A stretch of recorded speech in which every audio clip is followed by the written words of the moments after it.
నేను మీకు ఎందుకు విజ్ఞాపన చేశాను అంటే ఆ కొండ సామాన్యమైన కొండ కాదు. శివుడు అక్కడ స్థూల రూపంలో ఉన్నాడు, కొండగా ఉన్నాడు. అరుణాచలేశ్వరుడి దేవాలయమునందు శివలింగముగా ఉన్నాడు. అదే అరుణాచలం కొండ మీద దక్షిణామూర్తిగా ఇప్పటికీ ఉన్నాడు అని అంటారు.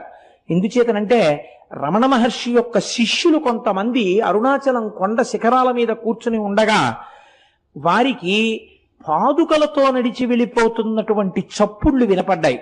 నేను సరిగ్గా చెప్పి ఉంటే నాకు ఆ పేర్లు సరిగ్గా జ్ఞాపకం ఉండవు. రమణుల శిష్యుల్లో ఒక ఆవిడ ఒకసారి అరుణాచల శిఖరం మీద కూర్చుని ఒక ప్రదోష వేళలో ఆవిడేదో సంగీతంలో ఉండేటటువంటి రాగముల గురించి ఆలోచన చేస్తూ పాడుకుంటున్నారు. అపురూపమైనటువంటి రాగాలు కొన్ని ఆ అరుణాచలం కొండల్లోంచి వినపడ్డాయి. ప్రదోష వేళలో పరమశివుడు దక్షిణామూర్తిగా కూర్చుని ఉంటే ఇప్పటికీ